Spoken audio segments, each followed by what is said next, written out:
Alright, so here's the fourth example, graphing square root functions. I don't know if you've watched the other videos on this, but I've got four videos. Each video has its own problem, and these are the problems that I've worked in all the other videos. This was the first video. This is the second video, example 2. This is the third video, example 3. And of course, well, this is the fourth one. This is the one you're watching now. We're going to graph this function. So you can go to, whichever one you need to watch. All right. But I would recommend you watch all of them because they're all a little bit different. Uh, so, well, let's get started on it. And, if you like the videos, give me a like, share, and subscribe. Uh, so the way I'm going to show you how to do this is making a XY table. So let's go ahead and make a XY table. All right. So X and then the Y column, f of X. Alright, so we want to choose about, 3 points. If your teacher wants you to choose more, then choose more. I'm going to show you how to pick the points. Alright, so the way that I choose the points, and you can choose whatever values you want, but the one thing to remember is that we cannot choose an X value that makes underneath the square root negative. In other words, we couldn't choose -3 because -3 plus 2 is -1, and that would be the square root of a negative number. And if you remember, that's an imaginary number, so we can't do that. So we want to look underneath here, okay? And the way that I choose the numbers is, okay, what makes underneath here 0? So what number can I plug in for X so that I get 0? Well, you can see that that is -2. Okay, and if you can't see that, then just take the part that's underneath the square root, set it equal to 0, and solve it. And then there you get your first number to choose. Okay, all right. So that's the first number we want to choose. Okay, and like I said, you can choose any X value you want, just as long as what you get underneath the square root is 0 or positive. Okay, but choosing certain X values just makes it easier to graph. All right, so the first number, -2, makes underneath the square root 0, and then I want two numbers larger than this one. Okay, so we'll choose -1 and 2. Okay, so let's look and see why I chose those. Well, I chose the -1 because -1 plus 2 is 1, the square root of 1 is 1.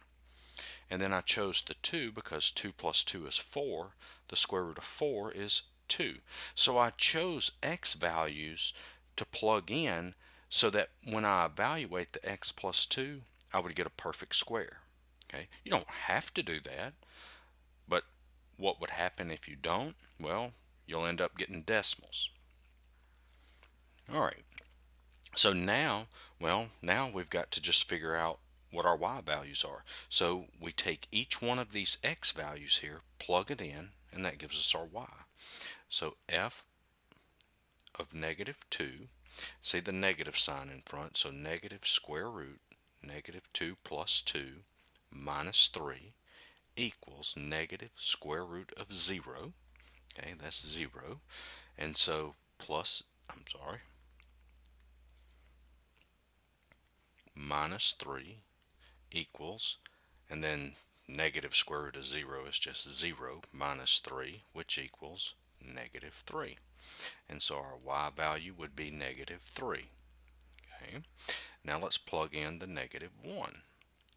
And so that's negative square root -1 plus 2 minus 3, which is negative square root -1 plus 2 is 1 minus 3 equals, now put your negative down, and then the square root of 1 is 1 minus 3.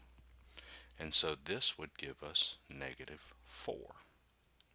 Okay, and then f of -2 is negative square root 2 plus 2 minus 3, which is equal to negative, there's the negative sign, square root of 4 minus 3 equals, and then put your negative sign down.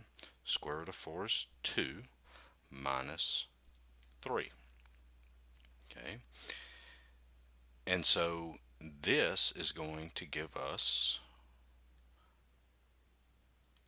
negative 5. Alright, so our y value is negative 5. Alright, so let me erase all this so we can graph it, but I just wanted to show you how we get the y values.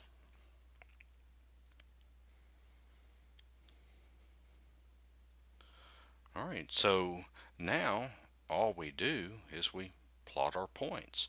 So we get negative 2, negative 3, so 1, 2, negative 2, negative 3, negative 1, negative 4, so negative 1, negative 4, and then 2, negative 5, 1, 2, and then negative 5.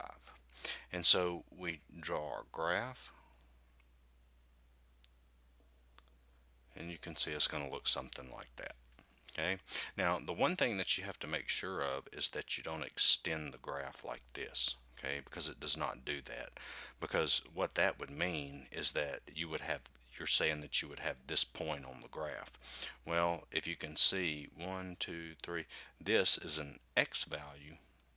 Your point would have an x value of negative 3. You see that? And if you plug the negative 3 in, negative 3 plus 2 is negative 1. You can't take the square root of negative 1. Well, I mean, you can, but it's an imaginary number. Okay, so that's why the graph is not going to extend past that point.